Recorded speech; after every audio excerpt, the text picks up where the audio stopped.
কিন্তু ভাইয়ের সাথে কথা বলে বুঝতে পারলাম যে ওনাকে সরকার থেকে কোনো স্যালারি দেওয়া হয় না, এটা নিজ উদ্যোগ থেকেই উনি করতেছে। আসলে এইরকম যুগে কেউ এরকম কাজ করতে চায় না, এই ফ্রিতে কাজ কেউ করতে চায় না। উনি খুব ভালো একটা কাজ করতেছে। ভাইয়ের নাম কি? আমার মেয়ের নাম আলামিন, আর এটার নাম তো হলো মিস্টার গোল্ডেন বয়।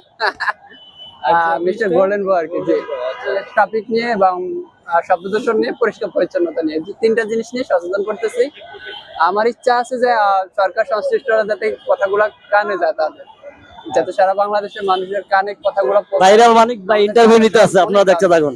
এত যানজট যেটা বলা হয় সেই জায়গাতে এতটাই হবে, হ্যাঁ? মানে আমি যে কথা বলবো আমার নিজের মুখস্থ স্কিল আমি নিজে বলে যাইতেছি বারবার, মানে বলতে পারতেছি না। আর তাছাড়াও 1 বছর পরে আসছি তো, এই জন্য আর কি। আমি মধ্যে দিয়ে 1 বছর চাকরি করছিলাম সাইমন বিস্ট্রিটে, তো এখন রিজাইন দিয়ে চলে আসছি।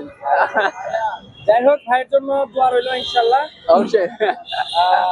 এই লোকেশনটা কোথায়? এটা এটা হলো কারণ বাজার, ঢাকা কারণ বাজার। ঢাকা কারণ ঢাকা কারণ বাজারের মোড়ে। ওকে, ইনশাল্লাহ ভাই দোয়া রইল। তবে ইনশাল্লাহ তাকে একটা সরকার ভিত্তিক যদি স্যালারি দিতে তাহলে হয়তো অনেকটাই ভালো হতো। ভাই কি নিজে থেকে আসছেন না? যাক মাশাআল্লাহ, আপনার জন্য দোয়া রইল। হ্যান্ডশেক করে দাও। এই ভাই টাকা। আচ্ছা মানিক ভাই,